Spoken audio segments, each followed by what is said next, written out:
Hi everybody, welcome back to Seeking Happy. We are coming back to opening my Pocahontas cards. We had our sealed box here from 1996 and we are breaking in and opening a few more. There's a little more context given in the previous video where I actually broke the seal on this box. So if you would like to go back to get a little more background information, you can do that. And I have another one before that where I did a loose pack of just one Pocahontas set. So I'm just continuing that right here. Now, I actually opened my first card set, but then I had a little bit of trouble with the camera and I'm starting over. Okay, so I was only on my first card here with you guys. This is my least favorite character to get cards of. I feel like I've gotten quite a few. And I just kind of, you know, hate this guy. He is the villain, so that's a little bit to be expected, but it's just that, you know, so many villains of Disney movies are, or just movies in general, sometimes the villains can be, you know, kind of cool or kind of likable. This guy sucks. Like, I hate him. So not the case with him. We've got him here in the back. We'll take it by force, and just one of his very many unlikable moments. So skip past that card. Okay, so we've got Pocahontas here, and this is really cute. So I think this is from the beginning of the movie, and I think it might be from the Don't Tell Me, from the Just Around the River Bend song. So it may just be from that general time, but I think it is from the song because it looks really beautiful and flowing. You can see the movement of her hair here, and she's got a really, really cute face in this one. So really adorable smile. It looks really whimsical. You can tell they're in motion, and I really love it. Let's take a look at the back, and on this one we've got, a reference to the song. So so this the text is a reference from the song, so this is from that scene, and specifically this is when she leans over the boat on the back side. This is where she leans over the boat to kind of question whether she's come to a place in her life where she needs to stop with adventure, or if there's still more of that for her out there, and she's supposed to marry, or not supposed to. I love that in this movie there's actually very little of that typical father-daughter Disney feel that we usually have going on. We usually have a relationship where the father is very kind of stuck on the rules and traditions, and, you know, really has like a controlling relationship with his daughter and tells her what she should be doing and putting, you know, all of his expectations on her. This is not the case in this movie, especially at the end of the movie. I love when she's asked to go back with John Smith and she kind of glances at her father for, you know, input, and he tells her, you know, that she has to choose her own path. So I love that. So I won't say that she's supposed to marry, but she was asked to marry Kocoum, and that's the decision that she's facing in this particular moment, and reflecting on it. Really nice. I really love it. That whole kind of feel of that moment, I felt like was very relatable in theme.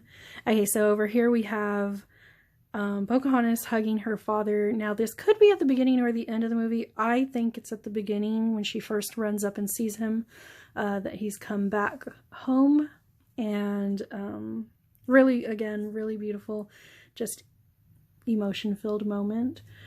They both look really sweet there, and the back says "Marry Kocoum?" ?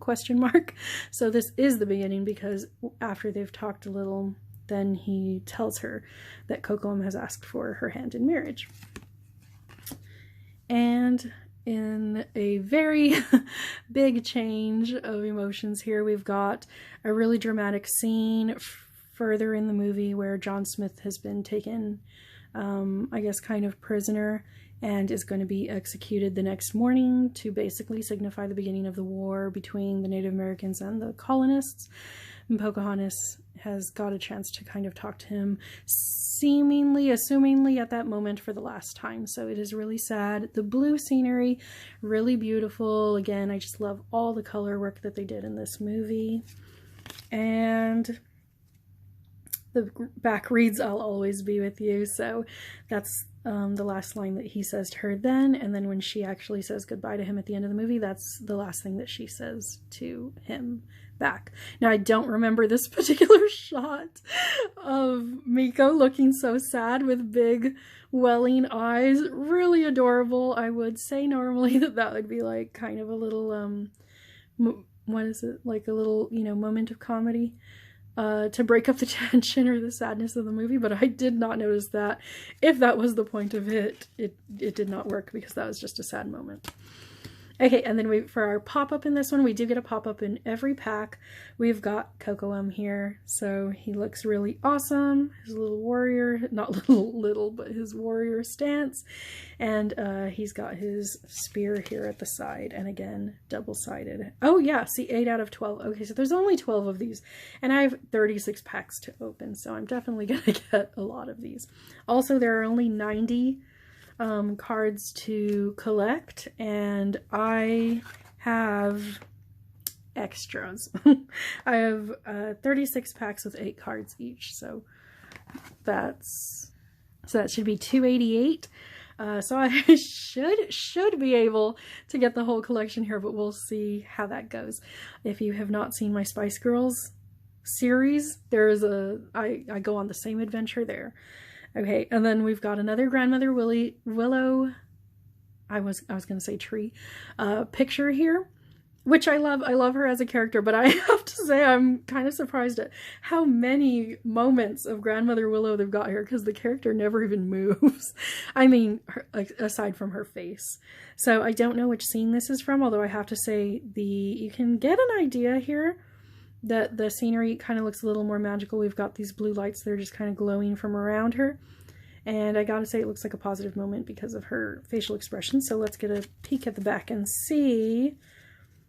It appears you found your path. So that explains it. This is the moment when they have taken John Smith. War is about to start, but Pocahontas is questioning with Grandmother Willow whether she was supposed to still step in, whether she was completely wrong about her feelings.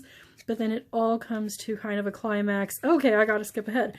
When Miko gives her the compass and she realizes that no, she thinks she was actually in tune with her intuition all along and then knows the right thing to do. So I believe that's why we get kind of this magical feel here with this picture. And then in the next picture, we just happen to perfectly conveniently have the compass card.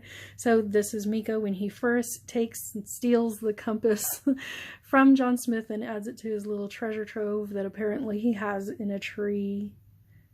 And like, does this guy have pockets? Because I swear he puts this somewhere. But anyway, really cute. I love his little personality. So this is my theory. I was watching the movie, and I feel like Miko and Flint are like the two sides of Pocahontas's personality. So Miko is filled with like just pure curiosity and like joy, friendliness. He's not really ever afraid of anything. He's just kind of like the one that like jumps out there in every single moment and just you know, becomes a part of whatever's going on. And whereas Flit is constantly on guard and upset when people are stepping out of what they should be doing or whatever. He's a little more stern and strict, but I feel like he's the guarded side, kind of the protective side of Pocahontas, because she is by no means an airhead princess. She is by no means unaware of everything that's going on. She just is a very adventurous person. Okay, so in the next card we have Cocoam here. I don't know what is being depicted here in the foreground. We've got, so it looks like, again, there's some kind of magic going on in the air. I just don't know what. It doesn't look like a positive scene. So let's get a glimpse. So let us hope that they do not intend to stay. So this is at the beginning of the movie or early on when they have realized separately from Pocahontas, which I kind of like in this movie, that it's not like Pocahontas had to be the one to tell everybody. You assume that there's other characters doing their own things in this movie because they on their own have all realized that the colonists have landed and that they are, you know, tearing up their land over there. And they have, what I believe is like the shaman, trying to give some kind of premonition here about what is going to happen. And he has this kind of smoke-filled scene in where he does that. And then so it looks like Kokolum is in that scenery here. And for the last card of this deck, we've got Thomas. So this is from the beginning of the movie, I believe, when he's on the boat, I think. And they're facing that huge storm, and he actually falls overboard, and it gives John Smith the chance to jump in and rescue him, thereby signifying that he is a hero of the movie, an impressive character, and just kind of the lengths that he is willing to go for kind of, number one, adventure, and also number two, the people that he's loyal to. And so in the back we have a daring rescue, and this is Thomas as he's actually falling from the really, really tall ship. I like how you actually get, I feel like you get a realistic idea of how huge a ship is before being rescued.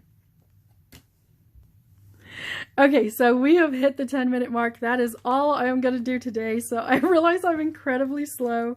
We've got one pack each, but I just, honestly, like, I wouldn't want to rip through all of these like nothing.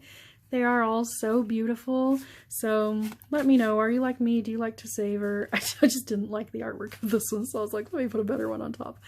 I like to savor all moments, and especially when I'm getting something new and exciting. So we're still waiting on filling this set here. So we'll see next time if we can make that happen. Okay, bye guys. Thank you so much.